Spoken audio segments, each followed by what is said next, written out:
الحمد لله والصلاة والسلام على رسول الله. أما بعد فأعوذ بالله من الشيطان الرجيم. رب اشرح لي صدري ويسر لي أمري واحلل عقدة من لساني يفقه قولي. رب زدني علما. خلاصہ تفسیر قرآن میں آج ہمارا 21واں پارہ ہے، اور اس پارے میں سورۃ الروم، سورۃ اللقمان اور سورۃ السجدہ اور سورۃ الاحزاب کا ابتدائی حصہ ہے۔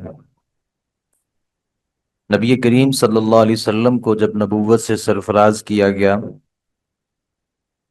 دنیا میں اس وقت دو بڑی طاقتیں تھیں۔ ایک طاقت روم تھا اور ایک ایران۔ یہ دو طاقتیں تھیں۔ رومی عیسائی مذہب کے ماننے والے تھے، جبکہ ایرانی جو تھے وہ آتش پرست یعنی مشرک تھے، اور دونوں کے درمیان کوئی نہ کوئی لڑائی جو ہے وہ ہمیشہ سے لگی رہتی تھی۔ وجہ یہ تھی کہ دونوں بڑی طاقتیں تھیں، اس اعتبار سے دونوں کی جو آپس میں لڑائی ہوتی تھی وہ عالمی جنگ ہوتی تھی۔ مکہ مکرمہ میں مذہب کو ماننے والے جو مسلمان اور مشرکین کے درمیان بھی یہ لڑائی اکثر رہتی تھی۔ نبی کریم صلی اللہ علیہ وسلم اور صحابہ کرام، اور دوسری طرف مکہ کے جو مشرک تھے، مشرکوں کا جو جھکاؤ تھا وہ ایران کی طرف تھا، اور صحابہ کرام رضوان اللہ علیہ مجمعین اور نبی کریم صلی اللہ علیہ وسلم جو ہیں، ان کا جو جھکاؤ تھا وہ روم کی طرف تھا۔ وجہ یہ تھی کہ مسلمان جو تھے وہ عیسائیوں کے کچھ قریب تھے، کیونکہ عیسائی جو تھے وہ کسی حد تک کسی آسمانی مذہب کو مانتے تھے، اور جو مشرک تھے انہیں یہ لگتا تھا کہ جو جنگ ہے نا یہ مشرکوں کو یعنی ایران کو جیتنی چاہیے۔ وجہ یہ تھی کہ ایرانی بھی مشرک تھے اور یہ بھی مشرک تھے، تو اللہ رب العالمین نے اس موقع پر یہ آیات نازل فرمائی، الف لام میم غلبت الروم، رومی مغلوب ہو گئے، فی ادنی الارض وهم من بعد غلبهم سیغلبون، سب سے قریب زمین میں وہ اپنے مغلوب ہونے کے بعد ان قریب غالب آئیں گے، فی بضع سنین چند سالوں میں، للہ الامر من قبل ومن بعد، سب کام اللہ ہی کے اختیار میں ہیں، پہلے بھی اور بعد میں، یومئذ یفرح المؤمنون، اس دن مومن جو ہیں وہ خوش ہوں گے، خوشی منائیں گے۔ یہاں جو جناب ابوبکر رضی اللہ عنہ تھے، انہوں نے شرط لگا لی کہ رومی جو ہے نا وہ جو ہے اللہ رب العالمین کی طرف سے ان کے ساتھ یہ معاملہ ہوگا، اور جو مشرک ہیں وہ ہار جائیں گے، اور چند سالوں کا انہوں نے تذکرہ کیا۔ ہوا یہ کہ ابو بکر رضی اللہ عنہ نے جو بات کی وہ 5 سال کی مدت متعین کی، لیکن 5 سال گزر گئے، ابو بکر رضی اللہ عنہ نے جو کہا تھا ویسا نہیں ہوا، اور وہ شرط ہار گئے۔ تو بعد میں نبی کریم صلی اللہ علیہ وسلم کو جب اس بات کا بتایا گیا تو آپ صلی اللہ علیہ وسلم نے کہا کہ تم نے یہ مدت جو ہے وہ 10 سال تک مقرر کیوں نہیں کی، کیونکہ بز کا جو لفظ ہے یہ 10 سے کم پر دلالت کرتا ہے، اور ایسا ہی ہوا۔ سیدنا عبداللہ ابن عباس رضی اللہ عنہما بیان کرتے ہیں، بعد میں رومی غالب آ گئے۔ سفیان ثوری رضی اللہ عنہ نے فرمایا، میں نے سنا رومی بدر کے دن ایرانیوں پر غالب آ گئے تھے، تو ابو بکر رضی اللہ عنہ جو تھے یہ جو شرط تھے اس صورت میں جیت گئے۔ قرآن مجید میں اللہ رب العالمین نے وحی کے ذریعے جس بات کا تذکرہ کیا وہ ویسا ہی ہوا۔ یہاں ایک چھوٹی سی بات سمجھنے کی ضرورت ہے موجودہ حالات کے تناظر میں، کہ بسا اوقات مسلمانوں کے دو دشمن جو ہیں وہ آپس میں لڑائی کرتے ہیں، یعنی بسا اوقات دو مشرک ملک یا دو آ، کسی اسلام سے ہٹ کے مذہب کو ماننے والے جو ہیں وہ آپس میں لڑائی کرتے ہیں،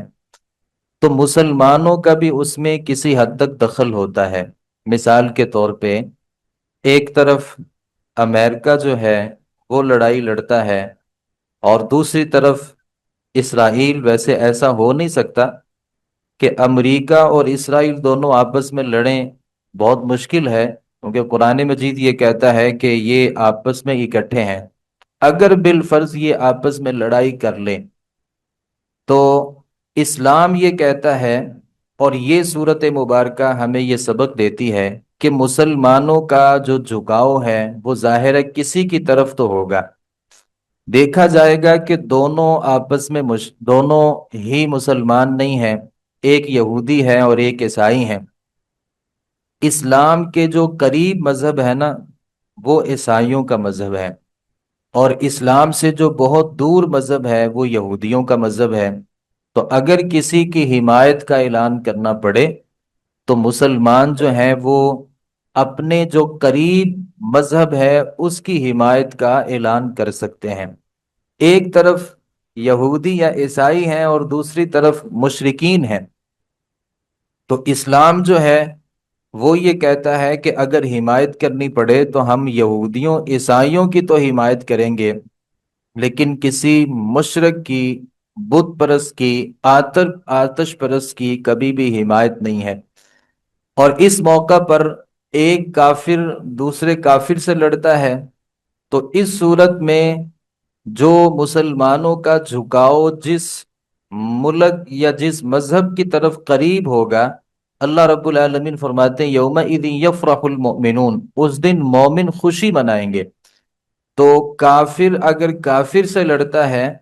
اور مسلمانوں کی حمایت یافتہ اگر کوئی جماعت ہوتی ہے تو اس میں اگر کوئی مومن خوشی کا اظہار کرے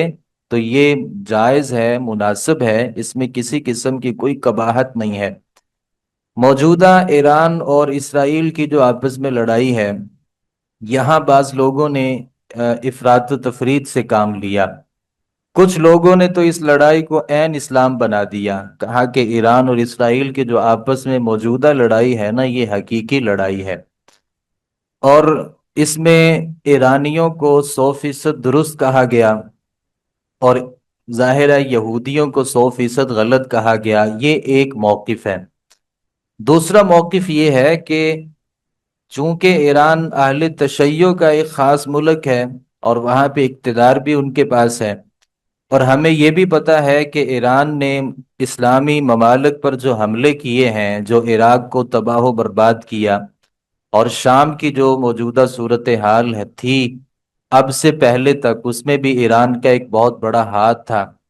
اور ہمیں یہ بھی پتا ہے کہ یہ جو پچھلے دنوں جس کی ہلاکت ہوئی، اللہ بہتر جانتا ہے کہ اسے شہادت کہنا چاہیے یا نہیں کہنا چاہیے۔ تو اس میں یہ جو لوگ ہیں یہ 10 لاکھ مسلمانوں کے قاتل ہیں، عراق میں اور اسی طریقے سے شام میں اور کئی سارے ممالک میں۔ اہل اسلام کا یہود کے ساتھ مل کے تشیع نے جس طریقے سے قتل عام کیا ہے، یہ اس زمانے میں بھی اس کی مثالیں ہیں، اور اس سے پہلے بھی اس کی بے شمار مثالیں ہیں۔ میں اس تاریخ کی طرف نہیں جانا چاہتا۔ تو اس صورت میں لوگوں نے کہا کہ یہ بھی غلط ہیں وہ بھی غلط ہیں، جبکہ اس میں اعتدال والا موقف کیا ہے اور صحیح موقف کیا ہونا چاہیے کہ جب اسلام کی کفر کے ساتھ لڑائی ہوتی ہے نا، پھر یہ نہیں دیکھا جاتا کہ فرقہ کون سا ہے، یعنی پھر یہ نہیں دیکھا جاتا کہ یہ چونکہ اہل تشیع سے ہے اور وہ یہودی ہیں لہٰذا ہم دونوں کو نہیں مانتے، ہم ایک کو کلمہ پڑھنے کی حیثیت سے ضرور تسلیم کرتے ہیں۔ یعنی ہم اس صورت میں ایران کے ساتھ اس لیے ہیں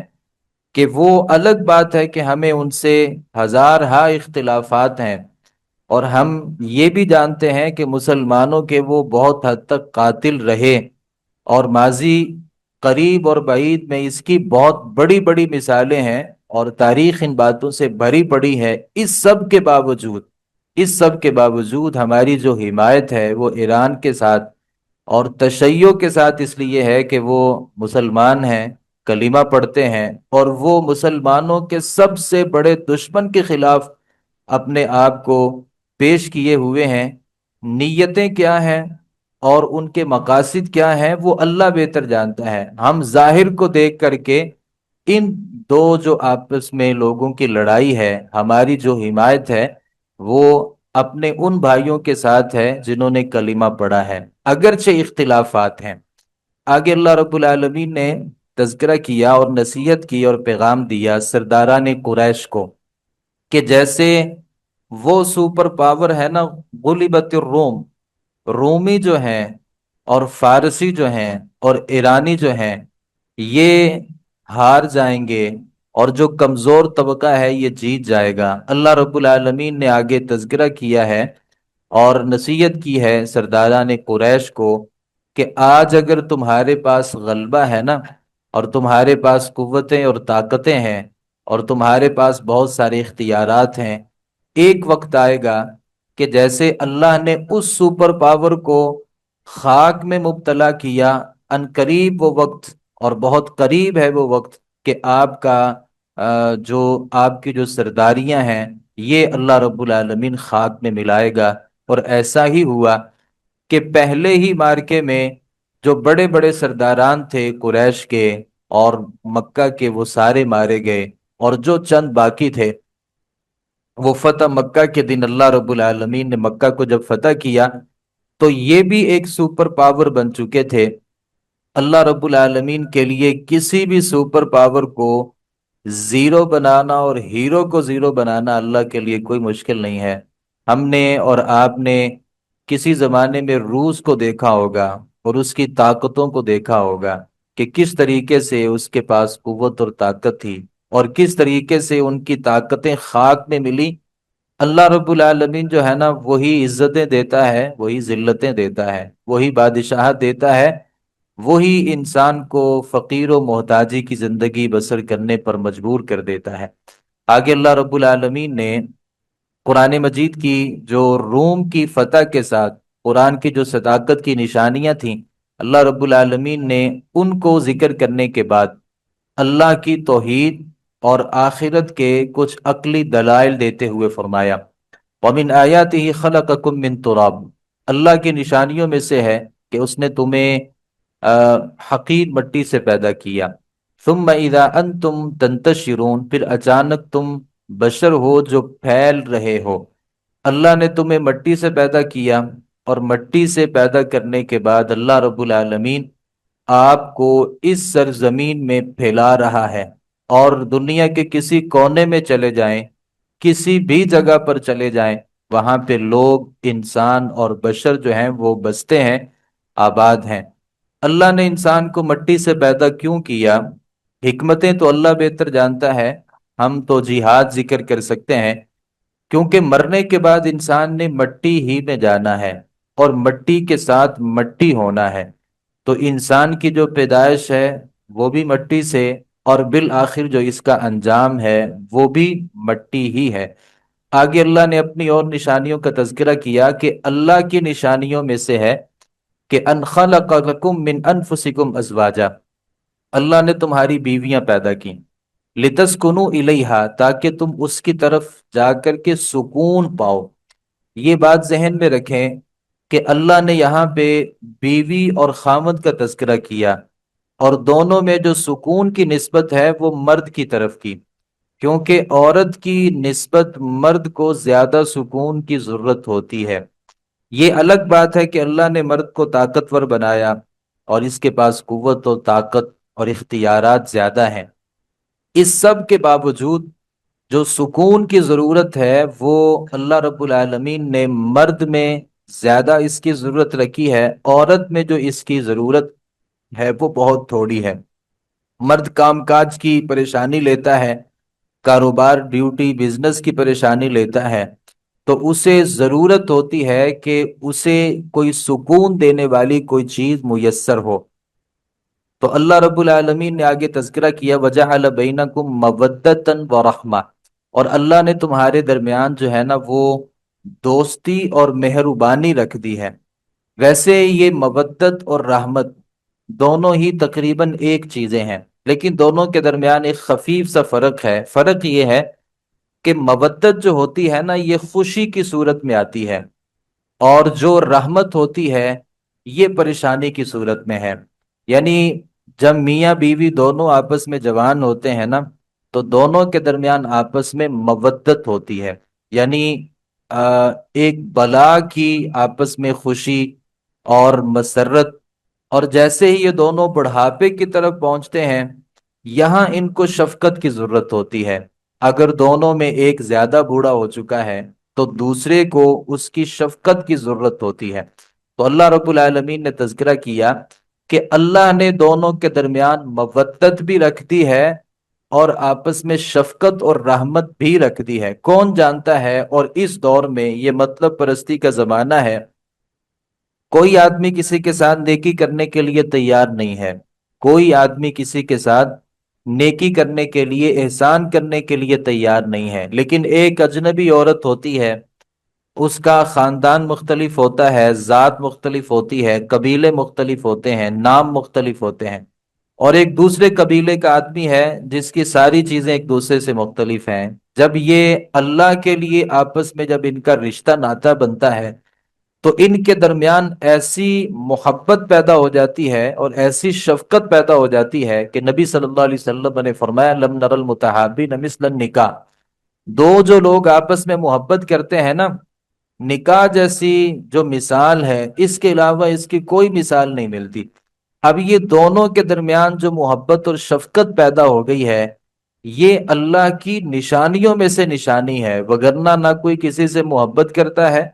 اور نہ ہی کسی کے ساتھ کو نیکی اور شفقت کرنے کے لیے تیار ہوتا ہے۔ تو میاں بیوی کا جو آپس میں احساس کا جو ایک رشتہ ہوتا ہے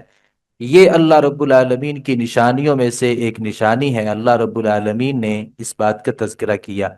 وَمِنْ آيَاتِهِ خَلْقُ السَّمَاوَاتِ وَالْأَرْضِ وَاخْتِلَافُ أَلْسِنَتِكُمْ، اللہ کی ایک نشانی یہ بھی ہے کہ اس نے آسمانوں کو اور زمین کو پیدا کیا، یہ بھی اللہ کی جو بڑی بڑی نشانیاں ہیں ان میں سے۔ وَاخْتِلَافُ أَلْسِنَتِكُمْ وَأَلْوَانِكُمْ، تمہاری زبانیں بھی مختلف ہیں، تمہارے رنگ بھی مختلف ہیں، یہ بھی اللہ کی نشانی ہے۔ یعنی اس دنیا میں کتنی زبانیں بولی جاتی ہیں آپ اندازہ نہیں کر سکتے۔ یعنی ہم نے یہ سمجھا کہ پنجابی ایک زبان ہے اور اردو ایک زبان ہے، لیکن اگر گہرائی میں جا کر کے دیکھیں تو پنجابی جو ہے اس کے اندر کتنی زبانیں ہیں۔ یعنی فیصل آباد کے جو لوگ ہیں ان کی زبان پنجابی ہی ہو، تھوڑی سی مختلف ہے، لاہور کی زبان تھوڑی سی مختلف ہے، آپ ناروول شکر گڑھ کی طرف چلے جائیں، مظفر گڑھ کی طرف چلے جائیں، اگرچہ یہ لوگ پنجابی ہی بولتے ہیں لیکن پنجابی میں ایک لفظ پر اور ایک چیز پر کئی کئی الفاظ دلالت کرتے ہیں۔ اردو بھی بظاہر ایک زبان ہے لیکن اس کے اندر چھپی کئی زبانیں ہیں، عربی ایک زبان ہے اور بڑی بلیغ ترین زبان ہے، اور اس کے اندر کئی زبانیں چھپی ہوئی ہیں، اور ساری دنیا میں کتنی زبانیں ہیں انسان تصور نہیں کر سکتا۔ اب یہ زبانوں کا جو اختلاف ہے یہ بھی اللہ کی نشانی ہے، اور کمال نہیں یہ نہیں ہے کہ اس دنیا میں مختلف زبانیں بولنے والے لوگ موجود ہیں، کمال یہ نہیں ہے، کمال یہ ہے کہ یہ سارے لوگ اپنی اپنی زبان میں جب اللہ کے سامنے اپنی حاجتیں رکھتے ہیں نا تو اللہ کو کسی ترجمہ اور ترجمان کی ضرورت نہیں ہوتی، اللہ ساری زبانوں کو سمجھتے ہیں اور ان کی ضروریات کو پورا بھی کرتے ہیں، نہ صرف ان کی دعائیں سنتے ہیں بلکہ جو ان کی ضروریات ہوتی ہیں اللہ رب العالمین انہیں بھی پورا فرماتے ہیں۔ اللہ نے رنگ مختلف بنا دیے، یہ انسانوں کے رنگ بھی ہیں، بنیادی طور پر 3 سے 4 رنگ ہیں، لیکن ان رنگوں سے آگے ہزاروں رنگیں ہیں، ہزاروں رنگ ہیں، اور انسان کا جو وجود ہے اس میں کئی سارے رنگ ہیں، اور یہ سبزیوں میں، یہ انگوریوں میں، یہ فصلوں میں، اور کائنات جو ہے یہ رنگا رنگ ہے، اور یہ ساری جو چیزیں ہیں یہ اللہ کی نشانیوں میں سے ایک نشانی ہے۔ وَمِنْ آيَاتِهِ مَنَامُكُمْ بِاللَّيْلِ، اللہ کی نشانیوں میں سے یہ ہے کہ اس نے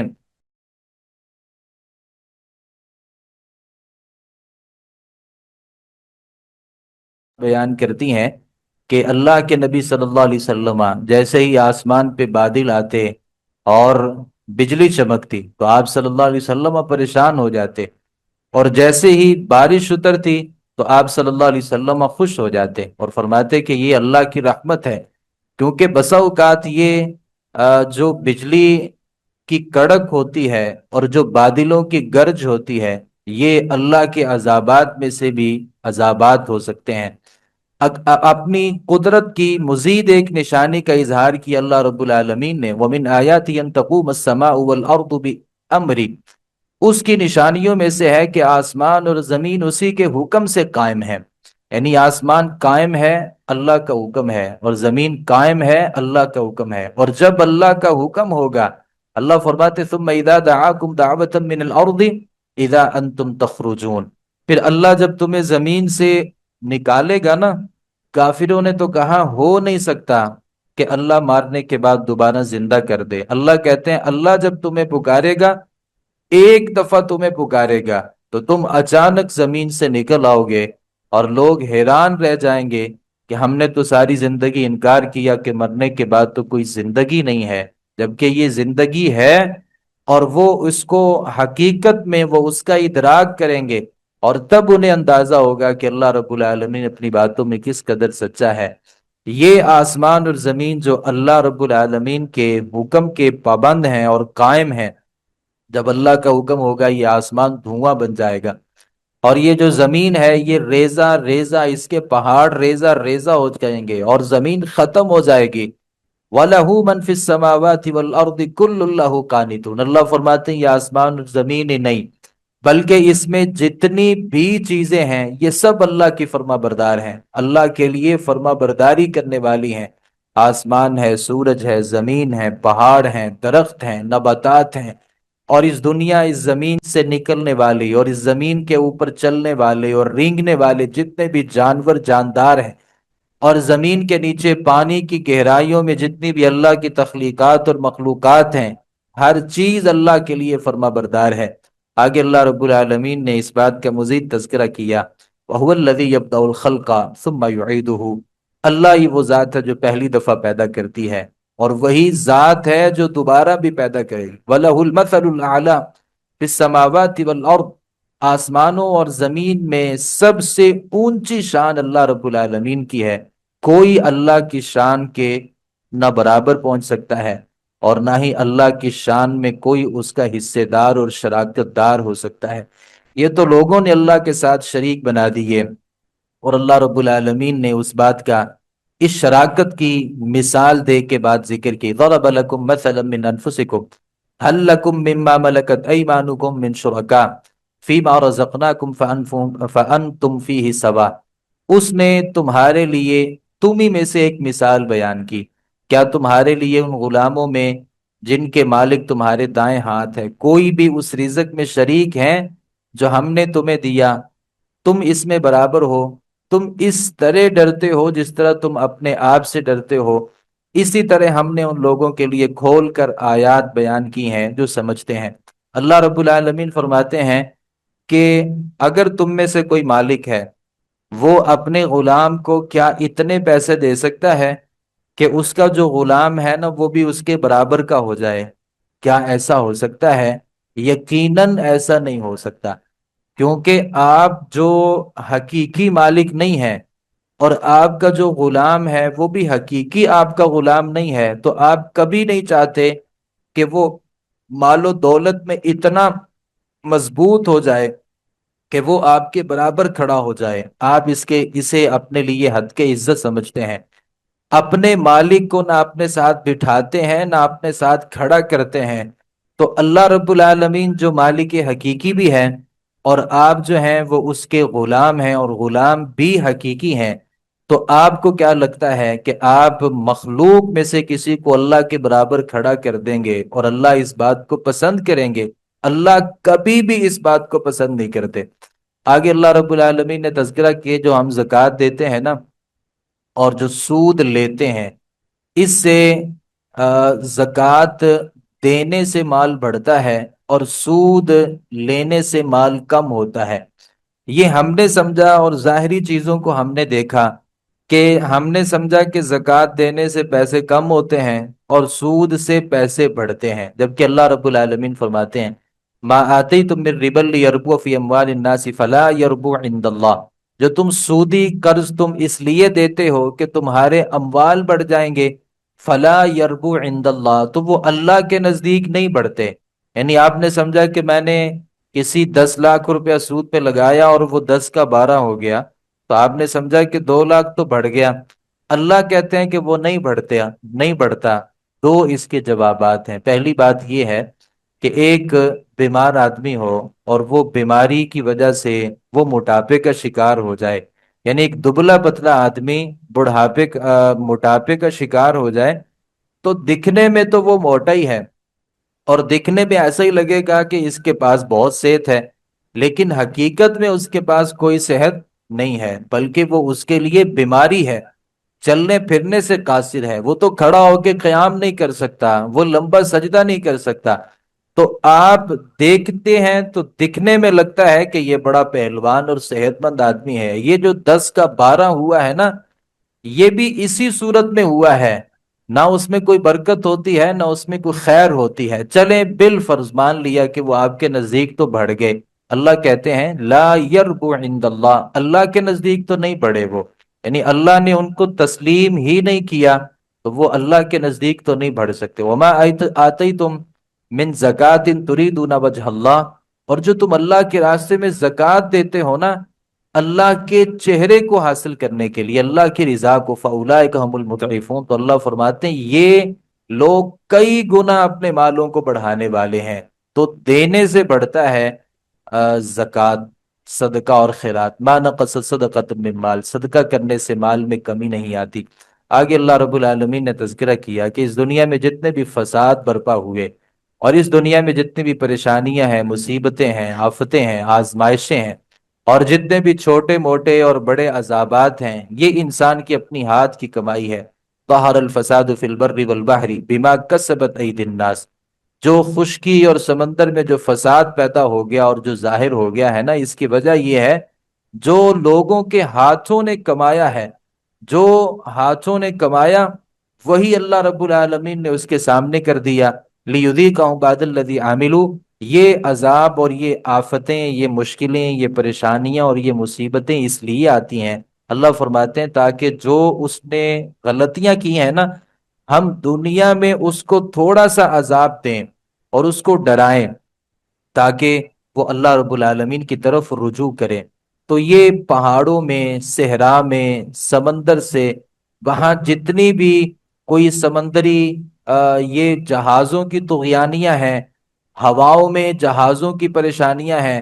اور اس دنیا میں آفتیں آتی ہیں، مصیبتیں ہوتی ہیں، لڑائی ہوتی ہے، جھگڑے ہوتے ہیں، قتل و غارت ہوتا ہے، قحط سالی ہوتی ہے،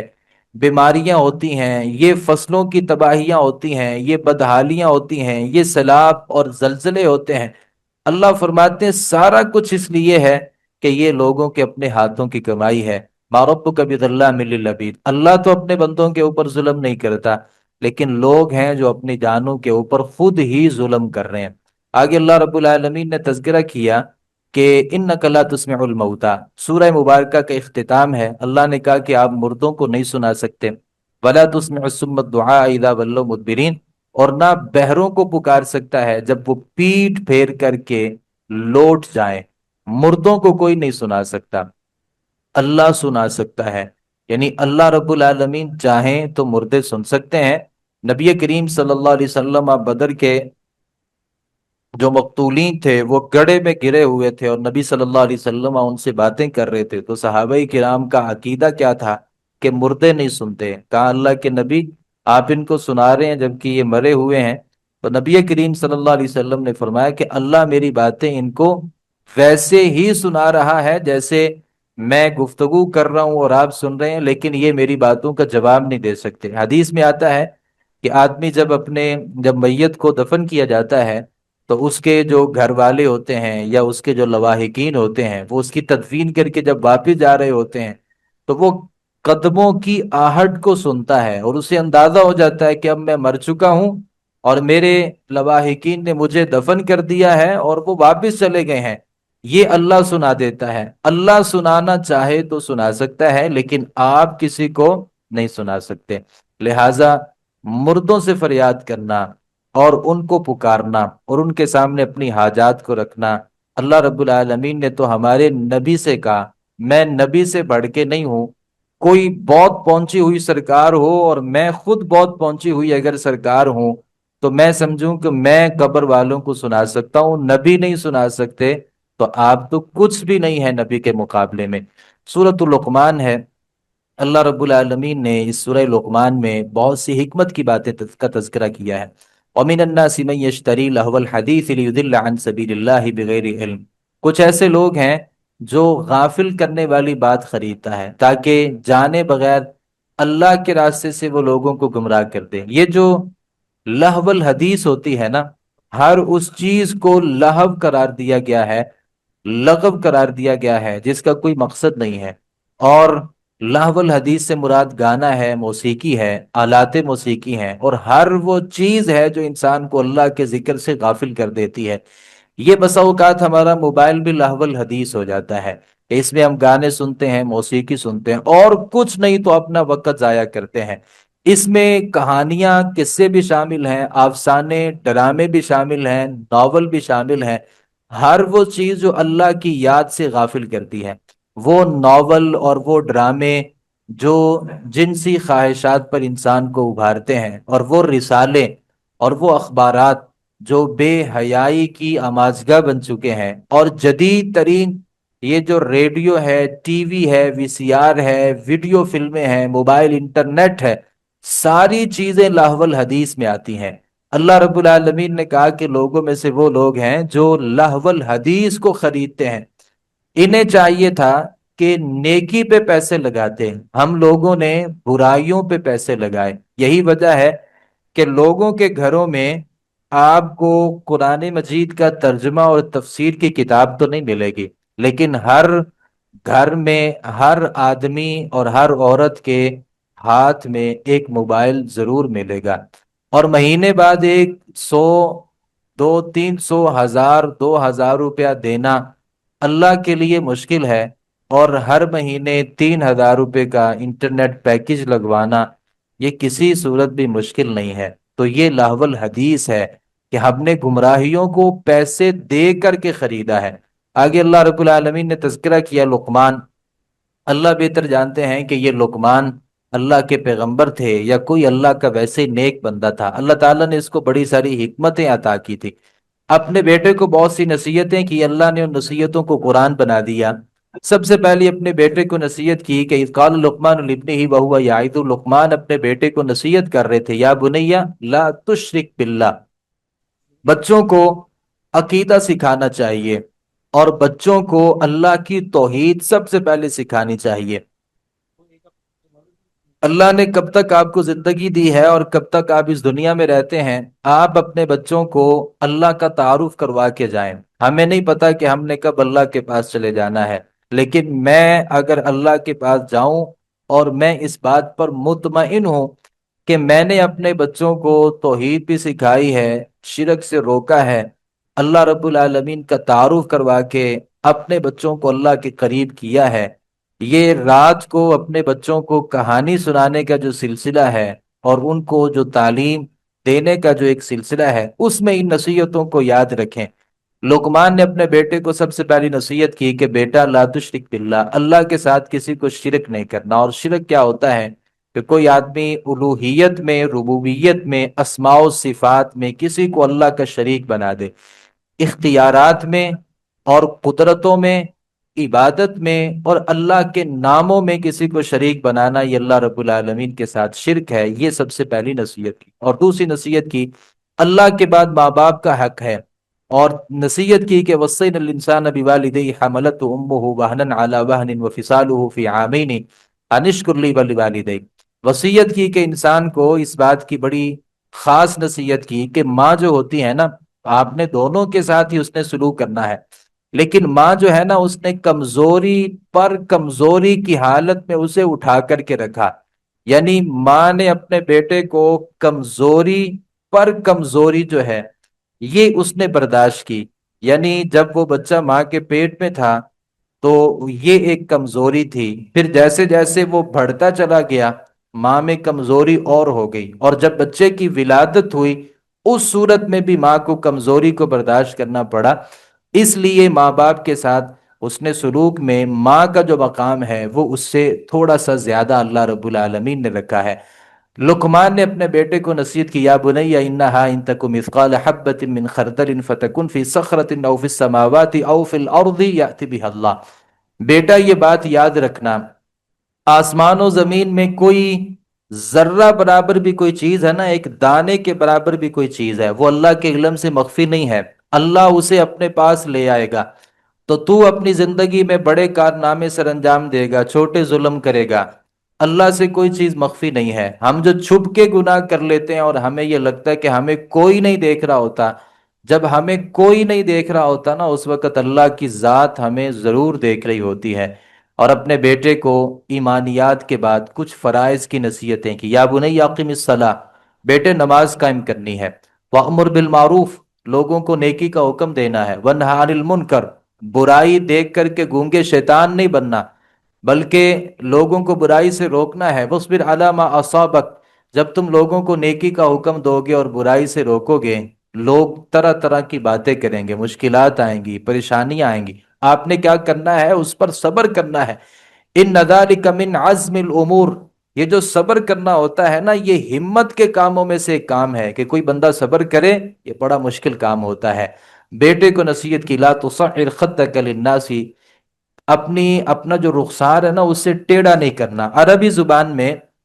یہ جو سعر ہوتا ہے نا یہ اونٹ کی ایک بیماری ہے، اور اونٹ کی ایک بیماری کیا ہوتی ہے کہ اس میں اس کی جو گردن ہے نا وہ اکڑ جاتی ہے۔ اونٹ کو تو یہ ایک بیماری ہوتی ہے، تو وہ اس کی گردن جو ہے وہ اکڑ جاتی ہے اور وہ دائیں بائیں نہیں کر سکتا، یہ ایک بیماری ہے۔ کہا کہ یہ بیماری تمہارے اندر نہیں آنی چاہیے کہ کوئی آدمی اپنی گردن کو ٹیڑھا کر لے اور وہ لوگوں سے نہ تو جھک کر، میں یہ نہیں کہہ رہا کہ جھک کے ملنا چاہیے، ملتے وقت نہ اس کے اندر عاجزی ہوتی ہے نہ انکساری ہوتی ہے، بلکہ اس کی گردن میں ایک ایسا سریا ہوتا ہے۔ بیٹے سے نصیحت کی کہ لوگوں سے جب بھی آپ نے ملنا ہے تو رخسار ٹیڑھا کر کے نہیں ملنا۔ نبی صلی اللہ علیہ وسلم کے بارے میں آتا ہے، اذا التفت التفت معا،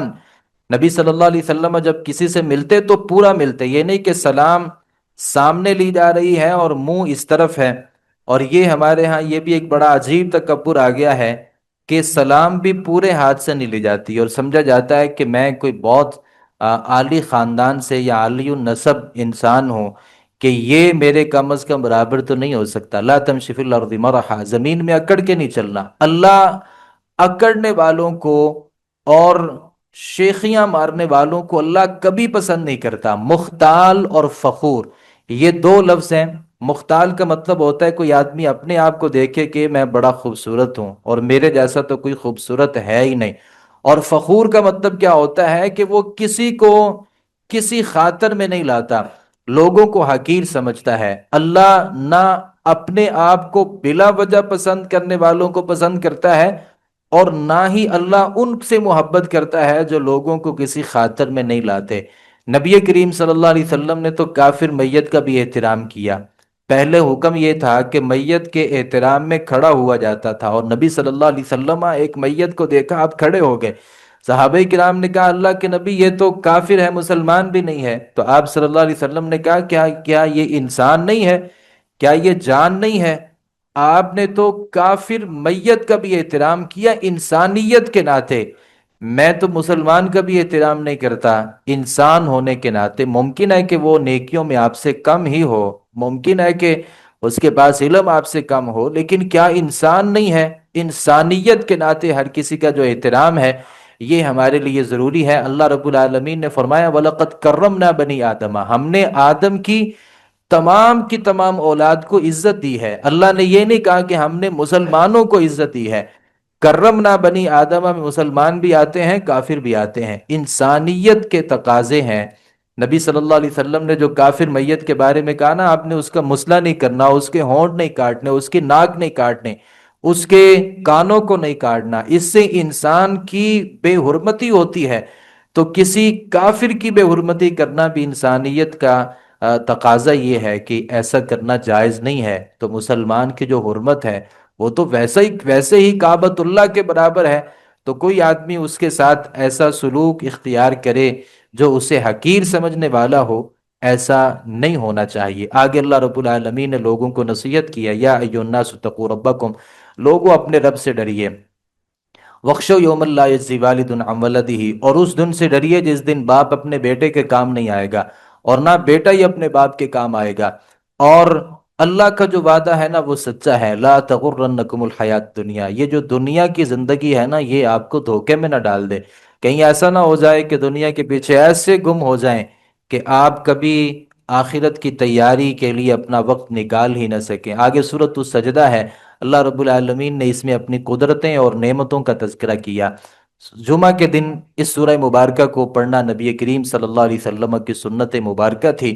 اللہ رب العالمین نے تذکرہ کیا، اللہ وہ ذات ہے جس نے آسمان و زمین کو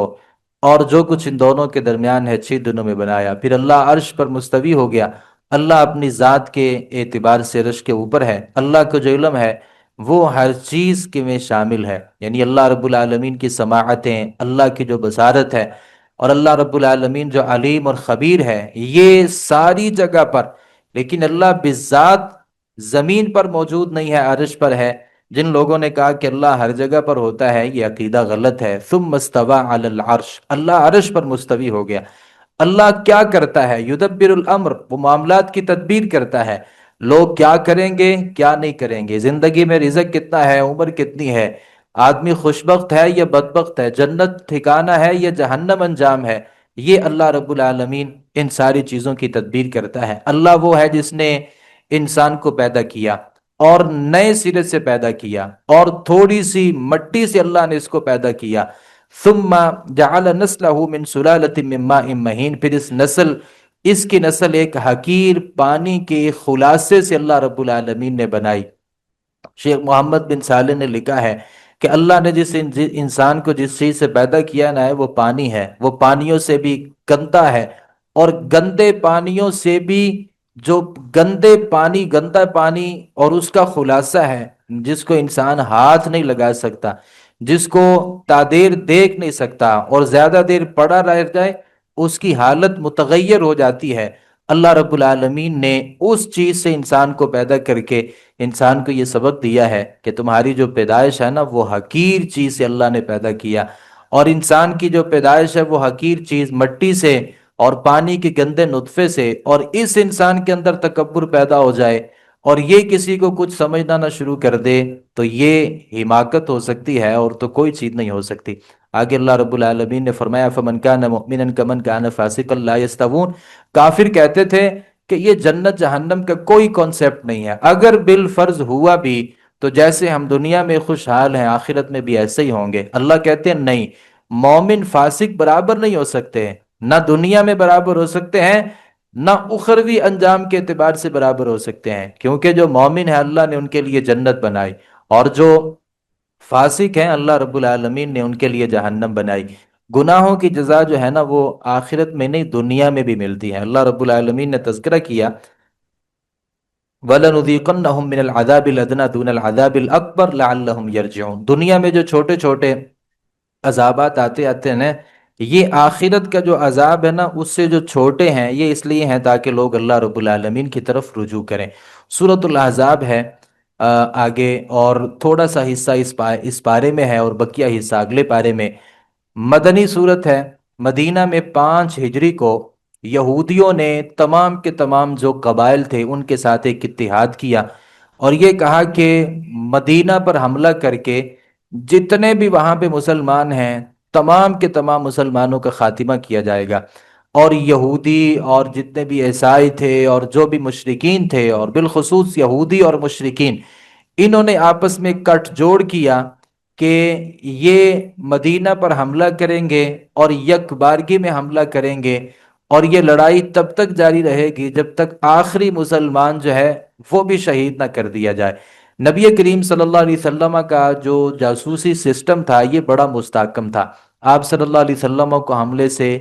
بہت پہلے ہی اس بات کی اطلاع دے دی گئی۔ آپ نے صحابہ کرام سے مشورہ کیا، چونکہ صحابہ کرام تو بہت تھوڑے تھے، البتہ جو دشمن تھے یہ بہت زیادہ تھے، 10,000 کا جو لشکر تھا مدینہ کے اوپر حملے کی تیاری میں تھا۔ نبی کریم صلی اللہ علیہ وسلم نے اپنے صحابہ کرام سے جب مشورہ کیا تو سلمان جو تھے فارسی، انہوں نے مشورہ دیا کہ ہمارے ہاں یوں ہوتا تھا کہ خندقیں کھودی جاتی تھیں، اور پھر نبی صلی اللہ علیہ وسلم کو جب یہ مشورہ پسند آیا، آپ نے صحابہ کرام کے ساتھ مل کے خندق کھودی، اور اس میں صحابہ کرام بھی شریک تھے، اور جو پتھر نہیں ٹوٹتے تھے خود نبی کریم صلی اللہ علیہ وسلم جو ہیں وہ بنفس نفیس اس میں شریک ہوتے، اور آپ صلی اللہ علیہ وسلم لیڈر ہونے کی حیثیت سے اور نبی اور حاکم ہونے کی حیثیت سے آپ صلی اللہ علیہ وسلم نے اس میں بھرپور حصہ لیا، اور خندق جو ہے وہ کھود دی گئی، اور سارے کے سارے لوگ جب وہاں پہ آئے اور دیکھا خندقوں کو تو وہ دانت پیستے رہ گئے، اور یہودیوں نے جو کوششیں کر رکھی تھیں اور مشرکوں نے جو کوششیں کر رکھی تھیں کہ ہم مسلمانوں کو ہمیشہ کے لیے ختم کر دیں گے، تو اللہ رب العالمین نے ایک تدبیر اختیار کی، اور تدبیر یہ تھی کہ مسلمانوں کو کی رہنمائی کی، اور مسلمانوں نے اپنے دفاع کے لیے جن خندقوں کو کھودا اس سے اللہ رب العالمین نے مسلمانوں کی حفاظت فرمائی۔ یہاں مشرکین نے سوچا کہ جو نبی کریم صلی اللہ علیہ وسلم کے حلیف قبیلے ہیں نا، جنہوں نے اللہ کے نبی صلی اللہ علیہ وسلم کے ساتھ مدینہ کے دفاع کے لیے آپس میں معاہدے کر رکھے ہیں، ان یہودیوں کو اپنے ساتھ ملانے کی کوششیں کی، اور خود مدینہ کے اندر جو منافقین تھے ان کو بھی اس بات پر آمادہ کیا کہ آپ نے بھی یہودیوں کا ساتھ دینا ہے، اور یہودی جو ہیں وہ باہر والے جو مشرکین ہیں ان کا ساتھ دیں گے، اور اس طریقے سے ہم مدینہ کے اندر داخل ہو جائیں گے۔ اللہ رب العالمین نے تذکرہ کیا کہ وہاں جو مسلمان تھے اور مضبوط مسلمان تھے مدینہ کے اندر، اور وہاں جو منافقین تھے مدینہ کے اندر، اور جنہیں یہ لگتا تھا کہ یہ جو 10,000 کا جو لشکر آ چکا ہے یہ جب ہمارے اوپر ٹوٹے گا تو ہماری جو زندگی ہے وہ ختم ہو جائے گی۔ اللہ رب العالمین فرماتے ہیں، اور لوگوں کی اس کیفیت کا تذکرہ کیا، ہنالک ابتلی المؤمنون وزلزلوا زلزالا شدیدا، وہاں جو تھے نا مومن آزمائے گئے، اور اللہ فرماتے ہیں زلزالا شدیدا، ایسے آزمائے گئے شدید ترین آزمائش میں مبتلا ہو گئے۔ اذ یقول المنافقون والذین فی قلوبہم مرض، منافق کہنے لگے اور جن کے دلوں میں نفاق تھا اور بیماری تھی، کہنے لگے ما وعدنا اللہ ورسول اللہ غرورا، رسول اور اللہ نے تو ہمارے ساتھ صرف دھوکے کا ہی وعدہ کیا ہے، یعنی ابھی سارے لوگ ہمارے اوپر ٹوٹ پڑیں گے، ہمیں مسلمان ہونے کا کیا فائدہ ہوا۔ تو وَإِذْ قَالَتْ طَائِفَةٌ مِّنْهُمْ يَا أَهْلَ يَثْرِبَ لَا مُقَامَ لَكُمْ فَارْجِعُوا وَيَسْتَأْذِنُ فَرِيقٌ مِّنْهُمُ النَّبِيَّ يَقُولُونَ إِنَّ بُيُوتَنَا عَوْرَةٌ وَمَا هِيَ بِعَوْرَةٍ، کچھ ایسے لوگ تھے نبی صلی اللہ علیہ وسلم کے پاس ہے، اللہ کے نبی ہمیں یہاں سے نکلنے کی اجازت دیں، ہمارے جو گھر ہیں نا وہ غیر محفوظ ہیں، دشمن اگر ہمارے گھروں کے اوپر حملہ کرے گا، وہاں ہماری بیٹیاں ہیں، بیویاں ہیں، تو یہ بڑی عجیب بات ہے، ہمارے گھر جو ہے نا وہ غیر محفوظ ہیں۔ اللہ فرماتے ان کے گھر غیر محفوظ نہیں تھے، ان کا ایمان محفوظ نہیں تھا، اور وہ نبی صلی اللہ علیہ وسلم سے اجازت طلب کر رہے تھے، اور یہ اللہ رب العالمین نے جو منافقین ہیں ان کا کردار ذکر کیا۔ آگے اللہ نے مومنوں کا کردار ذکر کیا کہ مومن کیا تھے، لما رأى المؤمنون الاحزاب، یہ 3,000 لوگوں نے 10,000 لوگوں کو، اور وہ پوری جنگی ساز و سامان کے ساتھ اور اسلحہ کے ساتھ لیس ہو کر کے جب وہاں آئے، مومنوں نے کہا کہ هذا ما وعدنا اللہ ورسولہ وصدق اللہ ورسولہ، یہ وہی ہے جس کا اللہ نے ہمارے ساتھ وعدہ کیا ہے، اللہ کے رسول نے ہمارے ساتھ وعدہ کیا، وما زادهم الا ایمانا وتسلیما، اور کسی چیز نے ان کو زیادہ نہیں کیا، وہ ایمان میں زیادہ ہو گئے اور اللہ اور اس کے رسول کی فرما برداری میں زیادہ ہو گئے، ان کے دل ڈگمگائے نہیں، وہ پریشان نہیں ہوئے، وہ شدید پریشانی میں مبتلا نہیں ہوئے، بلکہ ان کا ایمان پہلے سے بڑھ گیا۔ من المؤمنین رجال صدقوا ما عاہدوا اللہ علیہ، اللہ فرماتے مومنوں میں سے کچھ ایسے مرد ہیں جنہوں نے وہ بات کہی، جو بات کہی اس کو سچا ثابت کیا، اور جو انہوں نے اللہ کے ساتھ وعدہ کیا اس وعدے کو پورا کیا، اور ان میں سے کچھ ایسے لوگ بھی ہیں جو اپنے اس نظر کو پورے کر چکے ہیں، اور کچھ لوگ انتظار کر رہے ہیں۔ مومنین جو ہیں وہ کمزور نہیں ہوئے، وہ پریشان نہیں ہوئے، اور اس لڑائی کو دیکھ کر کے ان کا جو ایمان تھا وہ پہلے سے بڑھ گیا۔ مشرکین کی فوج جو تھی، اللہ رب العالمین نے انہیں ناکام واپس پلٹا دیا۔ 1 مہینے کا محاصرہ جاری رہا، اور 1 مہینہ پر مسلمانوں کو تقریباً کوئی نقصان نہیں پہنچا۔ یہ مدینہ پر حملہ کر ہی نہیں سکے۔ بعد میں اللہ رب العالمین نے آندھی اور طوفان بھیجا، ان کے جو خیمے تھے وہ اکھڑ گئے، اور جو ان کی وہاں پہ جو انہوں نے اپنی عارضی رہائشیں بنا رکھی تھیں وہ ساری ختم ہو گئیں، اور یہ واپس بھاگنے پر مجبور ہو گئے۔ اللہ فرماتے ہیں رد اللہ الذین کفروا بغیظہم لم ینالوا خیرا، اللہ نے ان لوگوں کو جنہوں نے کفر کیا ان کے غصے سمیت لٹا دیا، یعنی جو غصہ لے کر کے آئے تھے نا اس غصے کا اظہار نہیں کر سکے، اسی غصے سمیت وہ واپس چلے گئے۔ وَكَفَى اللَّهُ الْمُؤْمِنِينَ الْقِتَالَ، لڑائی میں اللہ رب العالمین مومنوں کے لیے کافی ہے۔ وَكَانَ اللَّهُ قَوِيًّا عَزِيزًا، بنو قریظہ جو تھے نا یہ یہود تھے اور مدینہ کے ساتھ تھے، نبی کریم صلی اللہ علیہ وسلم کے ساتھ ان کا امن معاہدہ بھی تھا، لیکن انہوں نے کیا کیا کہ کافروں کے ساتھ مل کے مسلمانوں کے خلاف انہوں نے ان کی مدد کی۔ اب معاملہ یہ تھا کہ نبی کریم صلی اللہ علیہ وسلم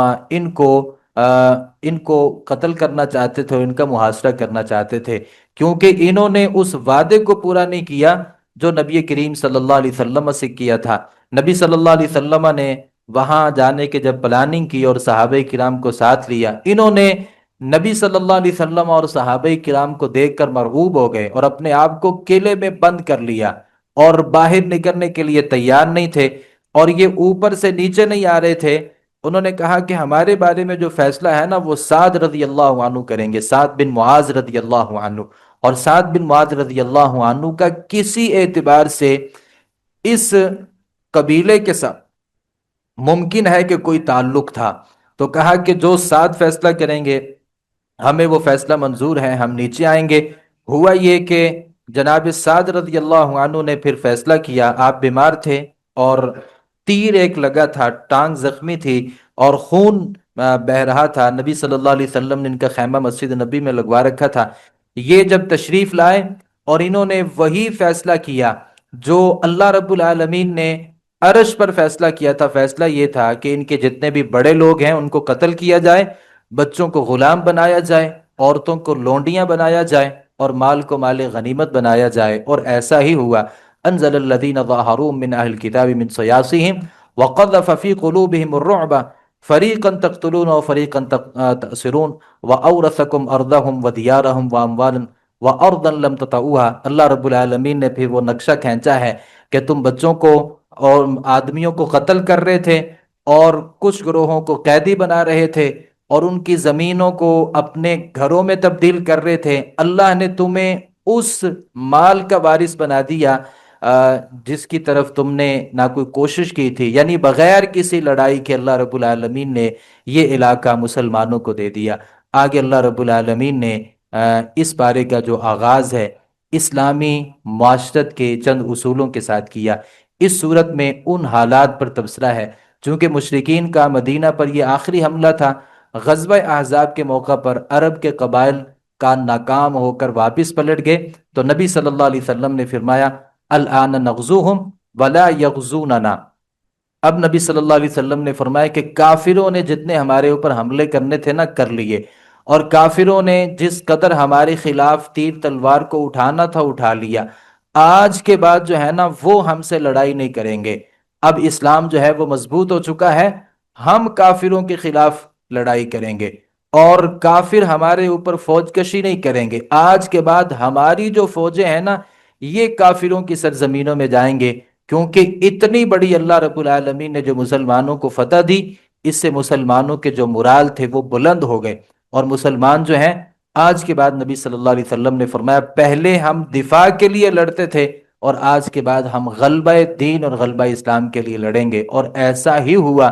کہ بعد میں کبھی بھی کافروں نے مسلمانوں کے اوپر حملہ نہیں کیا، بلکہ مسلمانوں نے اس میں پہل کی اور دین اسلام کو غالب کرنے کے لیے اور اس زمین پر اللہ رب العالمین کے نظام کو غالب کرنے کے لیے مسلمانوں کا جو کردار تھا وہ ہمیشہ بلند رہا۔ اللہ تعالیٰ سے دعا ہے صحیح معنوں میں قرآن مجید کو سمجھنے، اس پر عمل پیرا ہونے کی توفیق عطا فرمائے۔ وما علینا الا البلاغ المبین۔